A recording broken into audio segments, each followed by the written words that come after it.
Peace.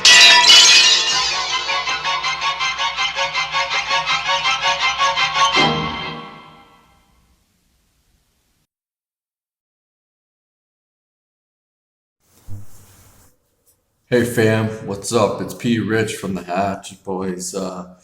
So today I'm going to be reviewing and discussing Friday the 13th, 1980 independent slasher film, produced and directed by Sean S. Cunningham and written by Victor Miller, and starring Betsy Palmer, Adrienne King, Harry Crosby, Laurie Bartram, Mark Nelson, Janine Taylor, and Kevin Bacon.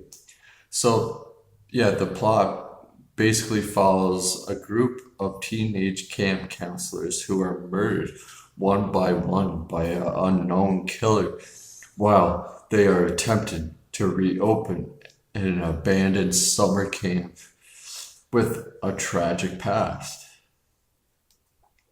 So, yeah, uh, just get into like the history of this film. Um, it development here. So yeah, Friday the 13th was produced and directed by Sean S. Cunningham, who previously worked with film um, maker Wes Craven.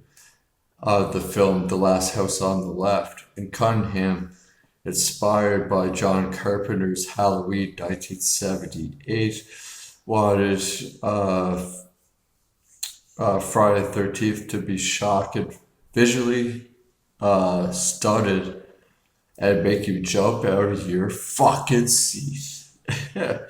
And wanted to distance himself from Wes Craven's Last House on the Left. And then Cunningham wanted Friday the 13th to be more of like a roller coaster kind of ride. Yeah, so the original screenplay was uh, titled originally A Law Night at Camp Blood.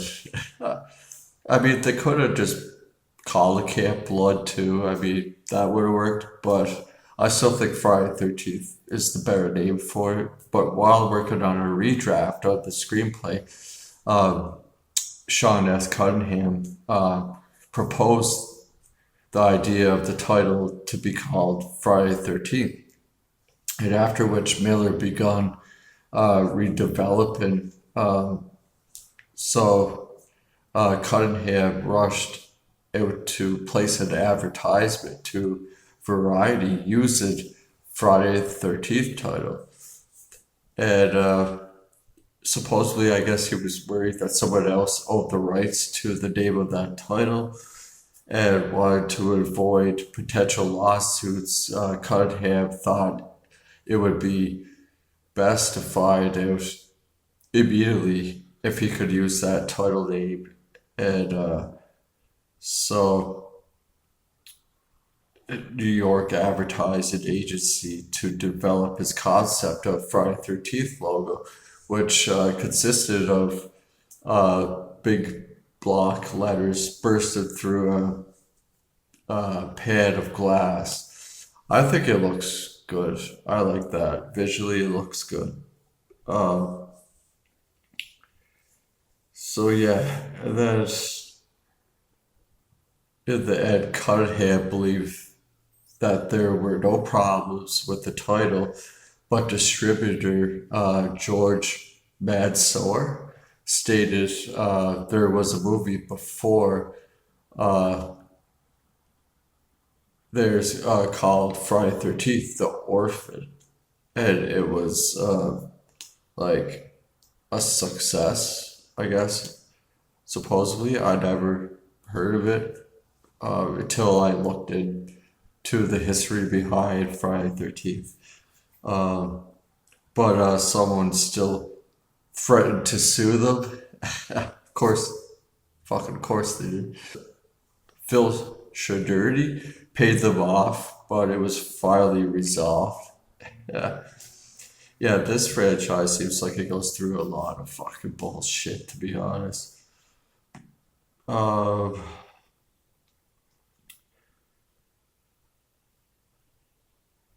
Yeah, so the screenplay was completed in mid 1979 by Victor Miller, who later went to write for several television soap operas, including Guided Life, Life to Live, and All My Children. It's fucking random.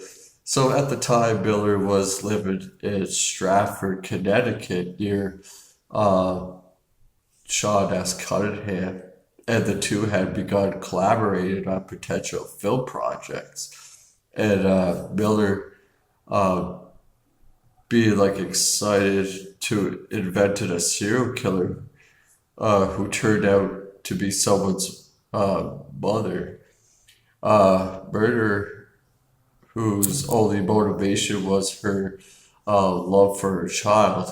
Um, so it took the motherhood and turned it on its head. I think that was great fun. Uh, he says so. Miss Voorhees was. They also he also said Miss Voorhees was the mother I would always wanted. What? Seriously? You always wanted a mother like fucking Pamela Voorhees? Really? How fucked up are you? You fucking nutcase. Like, and then a mother who would have killed for her kids. Yeah, I get that. But still, fuck, whacked. Miller was unhappy about the filmmaker's decision to make Jason Voorhees the killer in the sequels, and then Jason was dead from the very beginning. He was the victim, not a villain. Right. So the idea of Jason appearing at the end of the film was initially not used in the original script. In Miller's final draft, the film ended with Alice floating like in the lake, and then Jason's appearance was actually suggested by Tom Savini.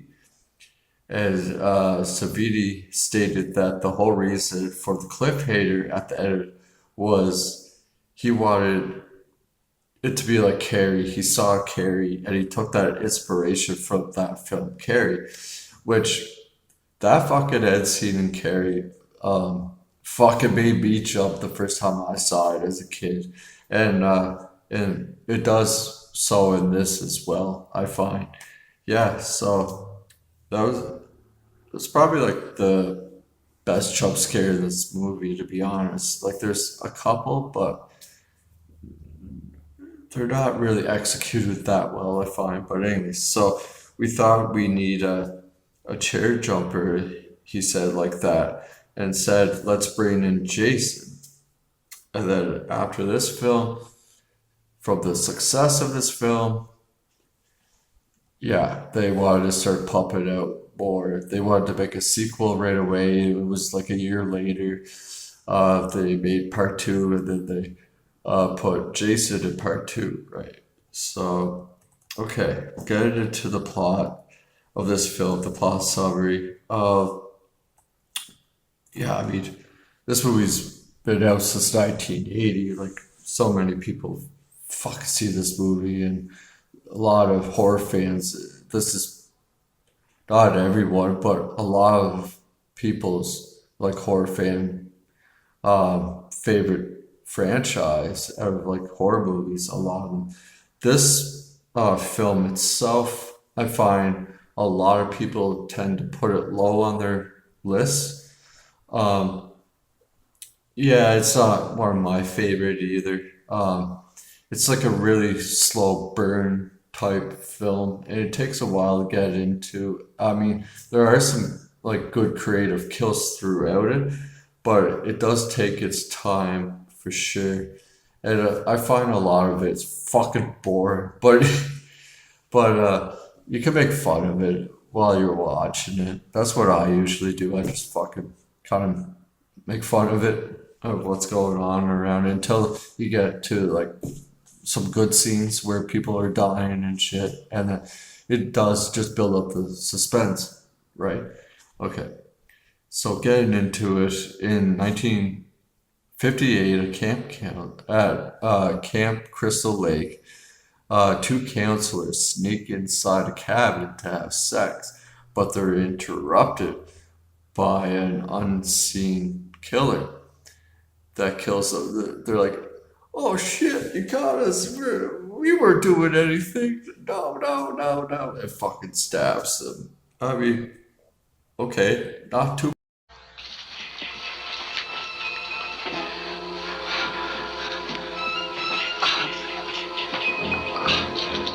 We weren't doing anything. We were just messing Bad around. of an opening. Like, it was decent. So then, we go to present day at the same Camp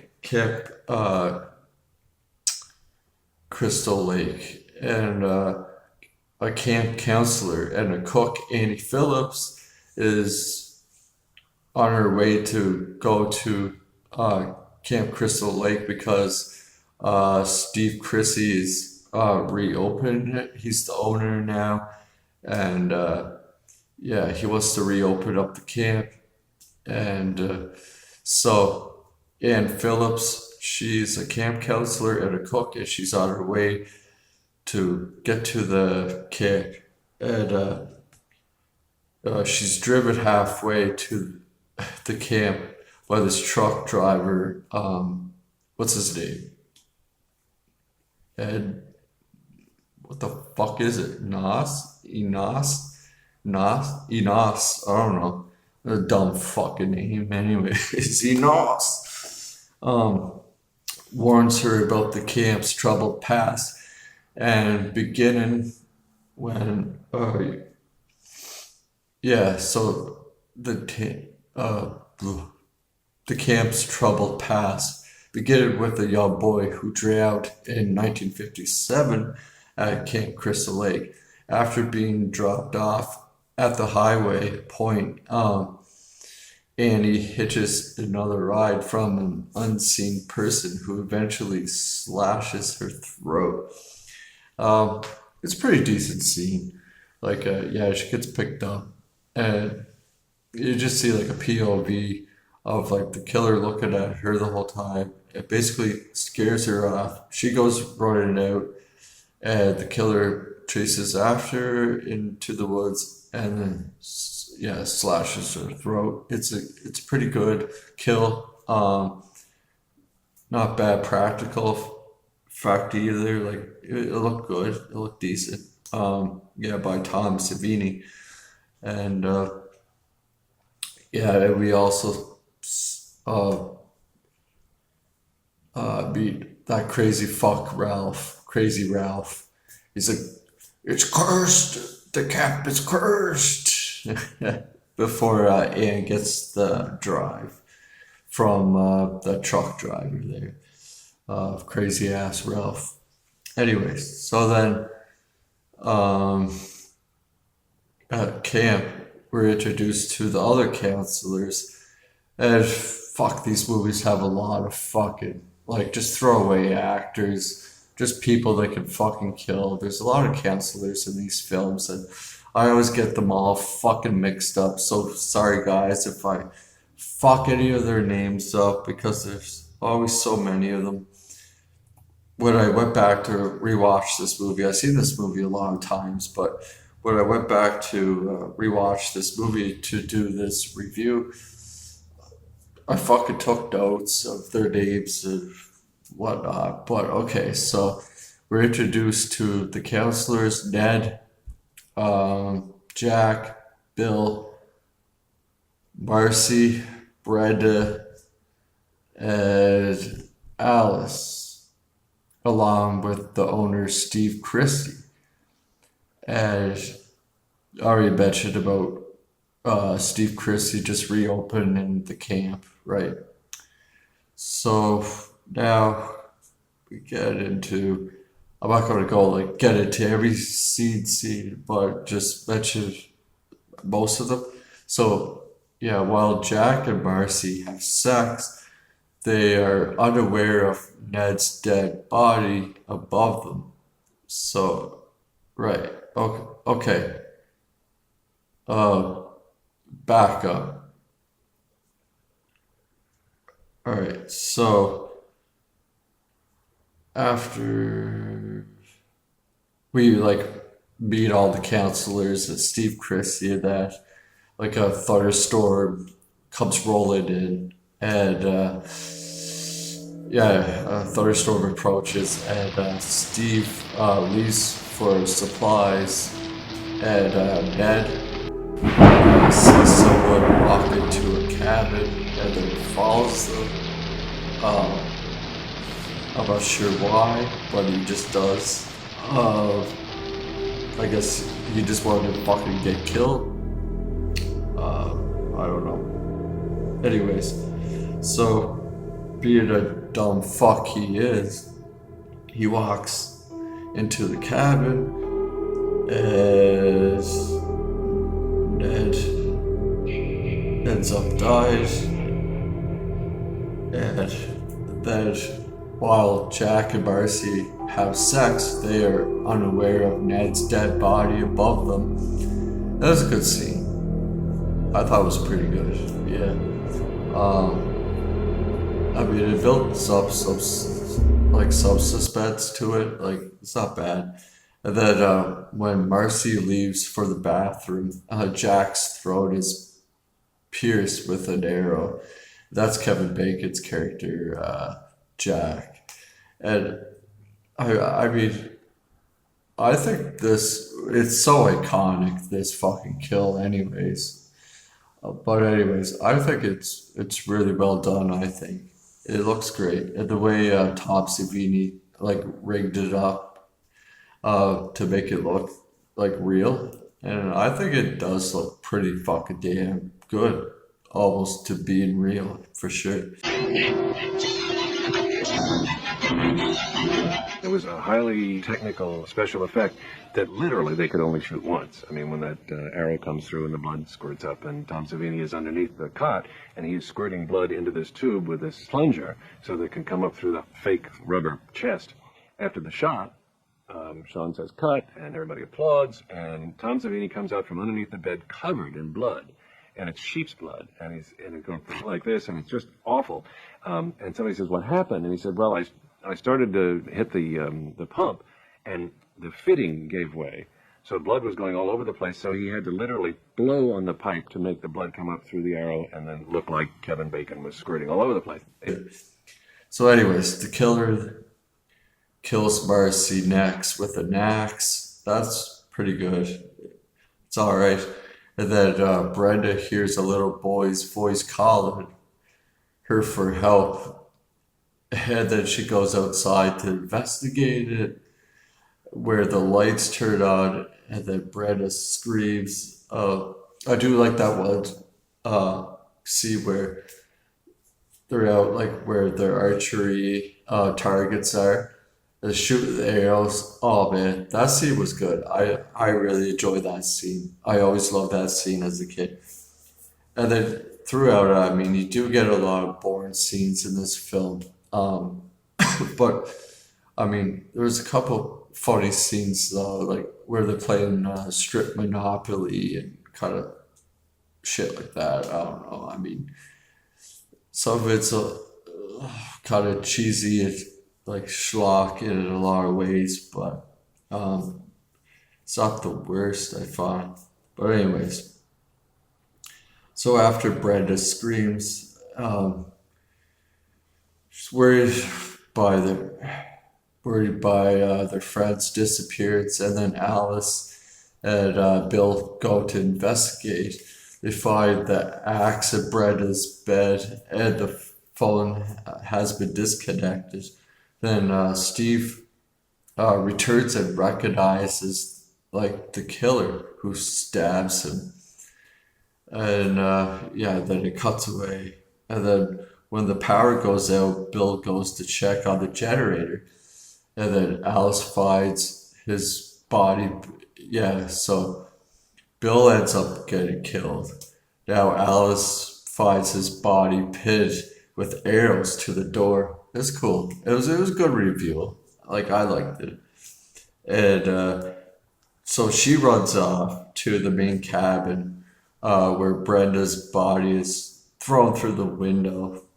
It's fucking great scene too, man.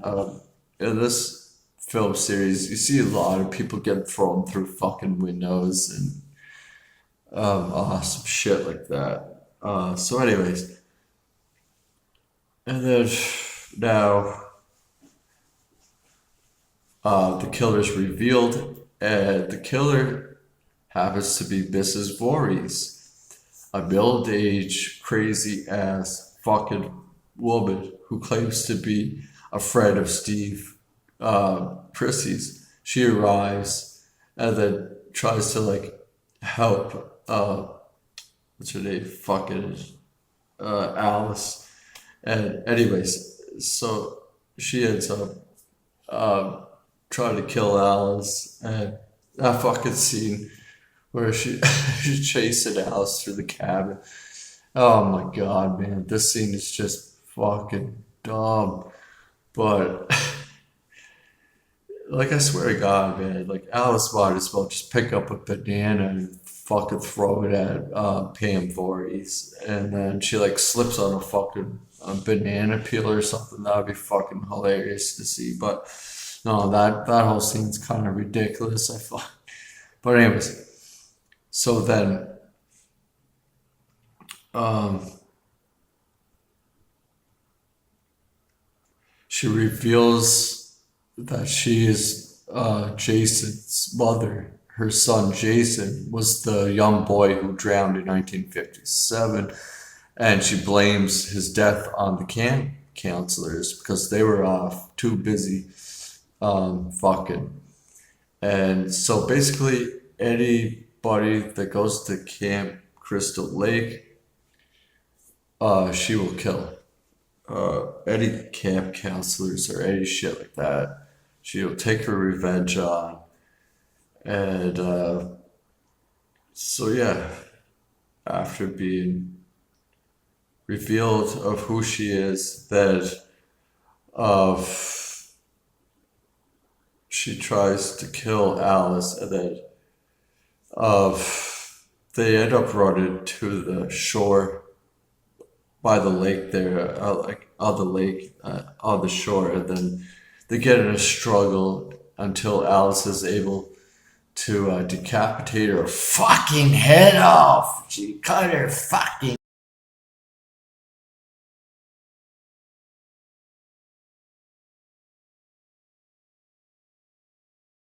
Um, yeah, I mean, this scene, like, it's a fucking awesome scene. It's cool and everything.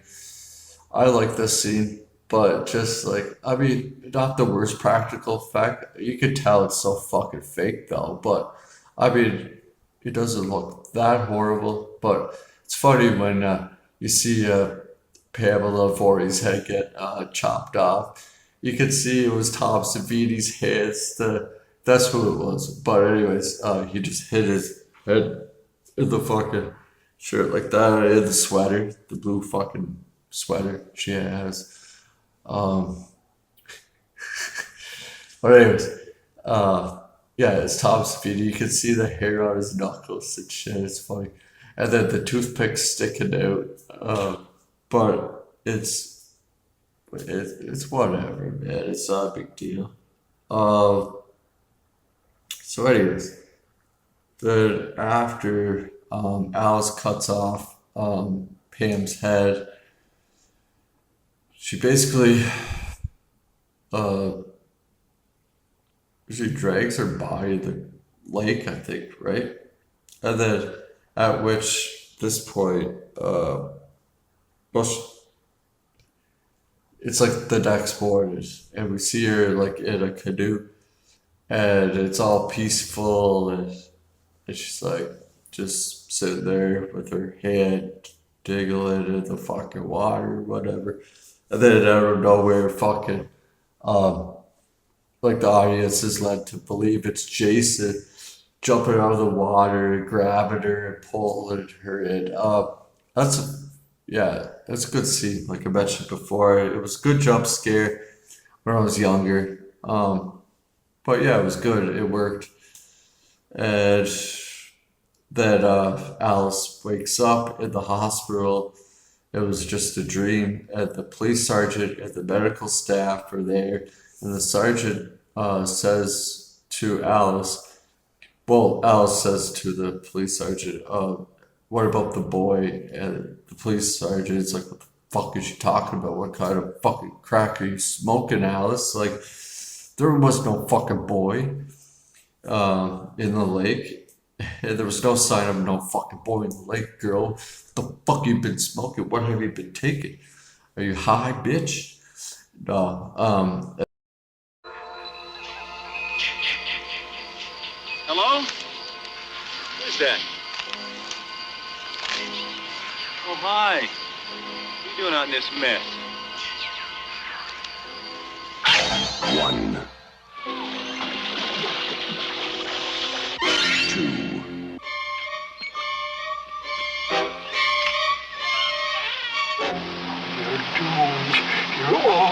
2, 3,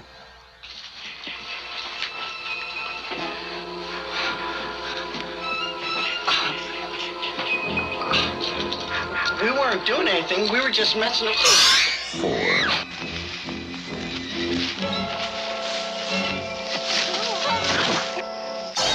5, 6,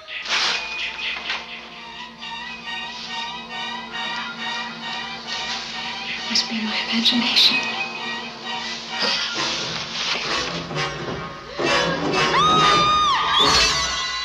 7,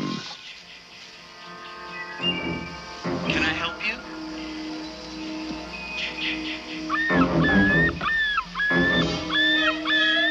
Hello? 8, 9,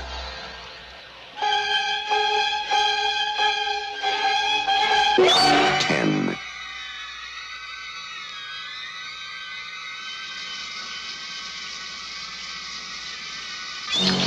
11,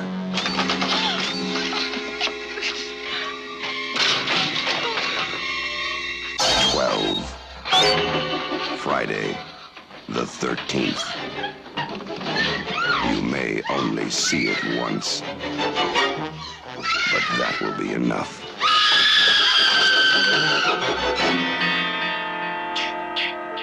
Friday, the 13th.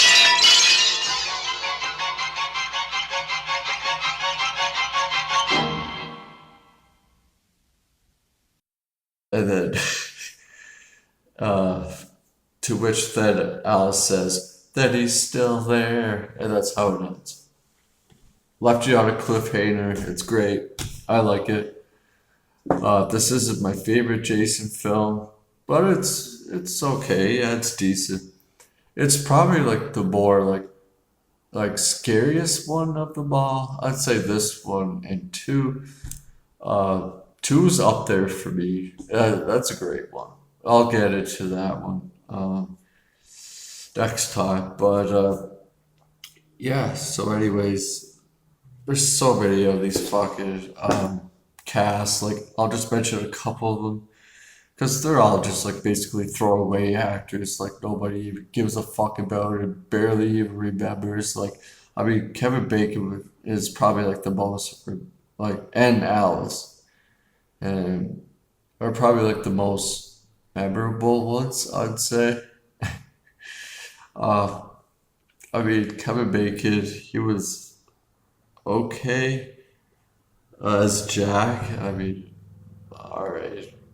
Uh, Alice, she was okay as Adrienne King was the actor who played Alice. She's okay.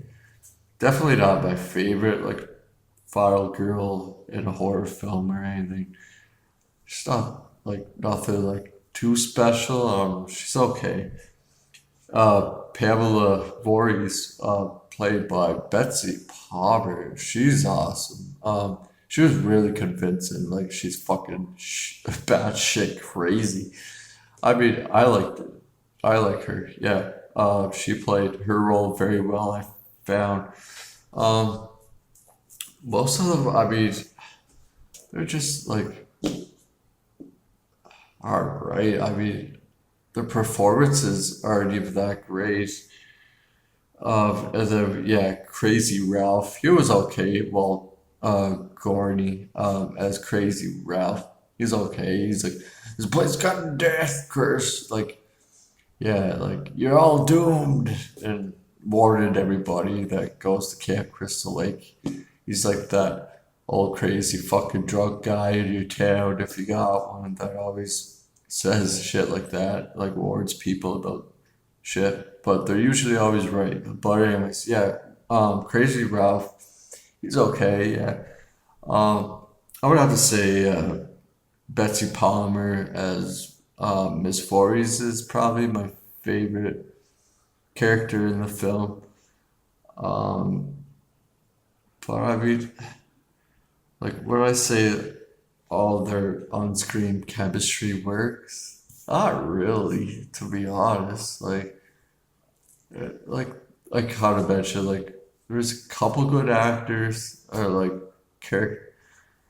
characters, but most of the characters are just fucking people. Betsy Palmer or Miss Voorhees kills throughout the film. That's why they're there. Nobody really gives a frog's fat ass about them. Really gives a fuck about them. So yeah, getting into the technical elements of this film. All right. So,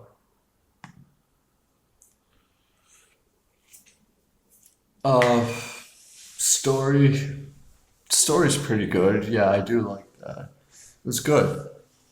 Um, Story structure. I mean, it takes too fucking long to get into. Act one is okay.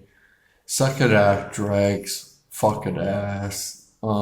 Third act, final act is good. I liked it. Yeah. So I'd say like first act is alright. Second act, boring as fuck.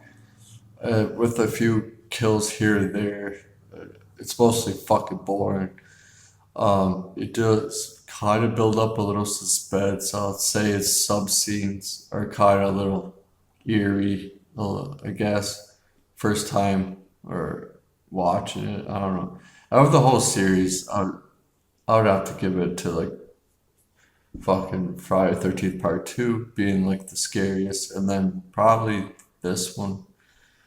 But anyways, the music's good. I do enjoy the music. Yeah, like the music score is good, and the music happens to be by Harry Manfredini. He plays most of the music throughout this franchise. I'm pretty sure. Yeah, he's good. I like the music score. I thought was done well. The cinematography. I mean, there are some good shots throughout this film. Cinematography by Barry Abrams. Yeah, it was okay. Um, yeah, it was alright. Editing by Bill Freda. I'm sorry, but a lot of scenes just drag so much fucking ass. I think they could have edited a lot of shit out, to be honest. Maybe like if you want to build it up, like, but I find they build it way too fucking long to build up a scene. Yeah, I mean they could have fucking trimmed a lot of it down, I think, to be honest. Well, it's only a 95-minute film, but still, I mean, there are some scenes that just drag ass.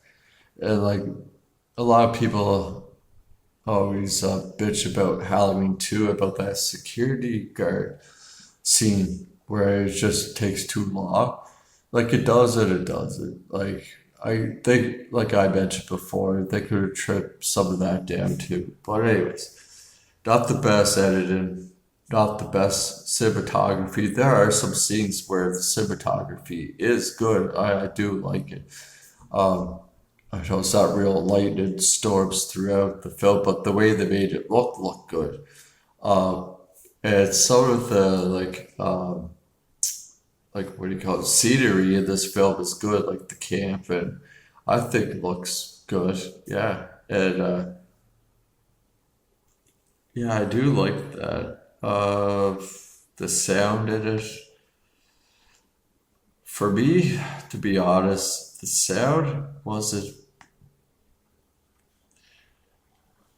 like it wasn't.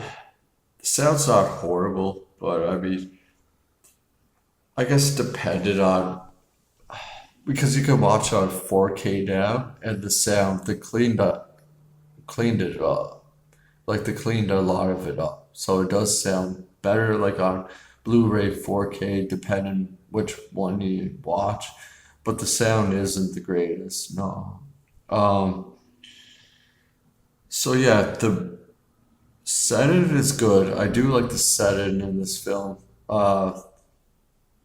And the setting was filmed at a actual camp called No Be Go in New Jersey, and the camp is still like in operation till this day, and it has a wall of Friday the 13th like memorabilia to honor the movie that the set was there. I think that's cool as fuck.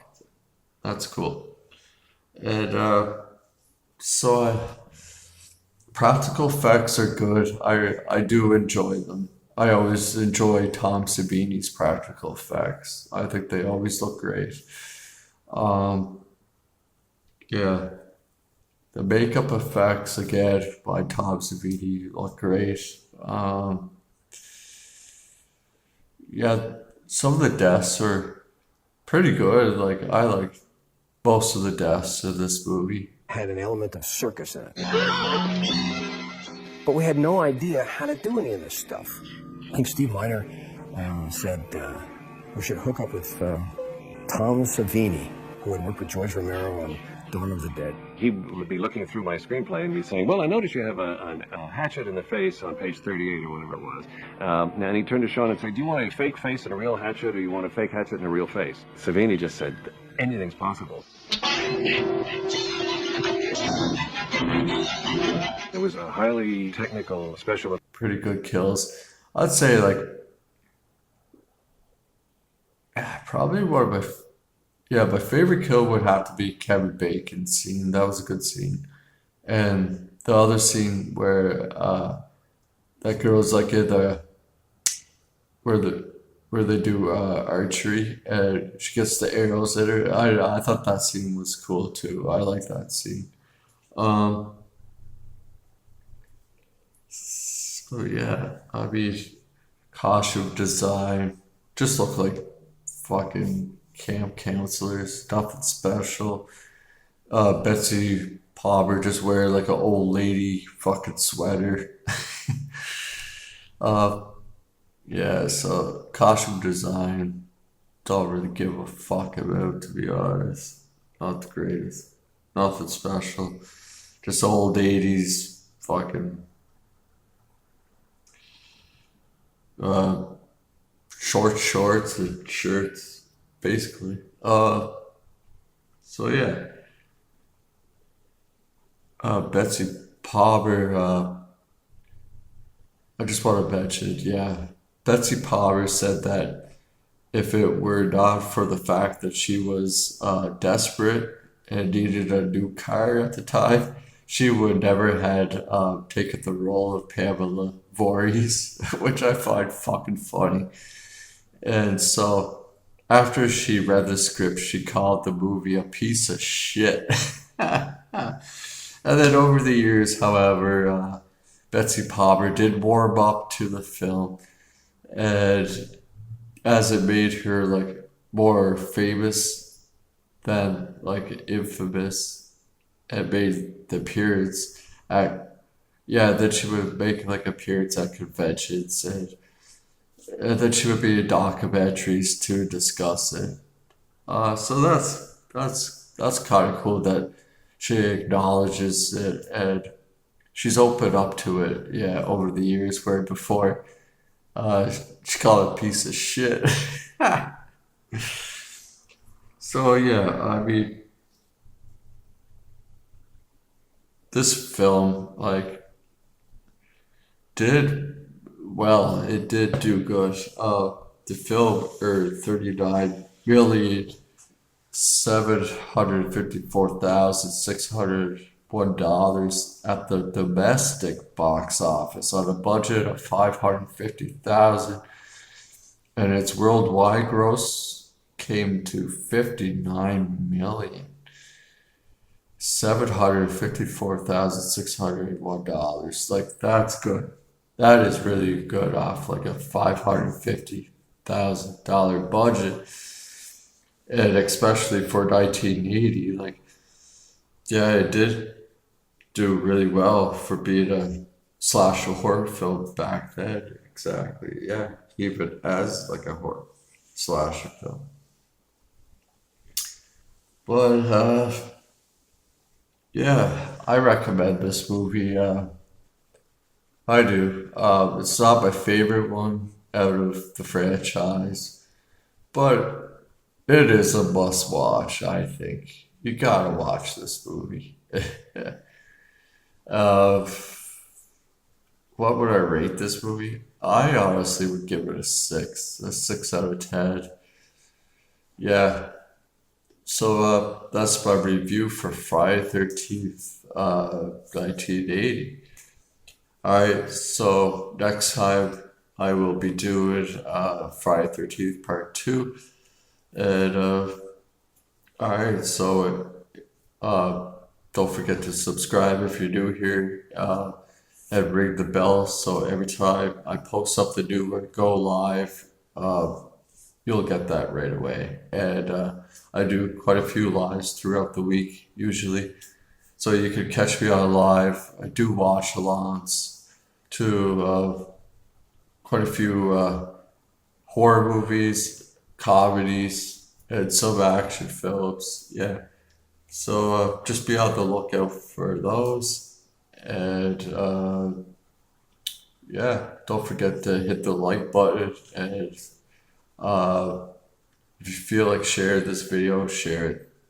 If you don't, whatever, fuck it. Who cares? It just helps with the algorithms. Alright, so I'll see you next time. Alright, bye everybody.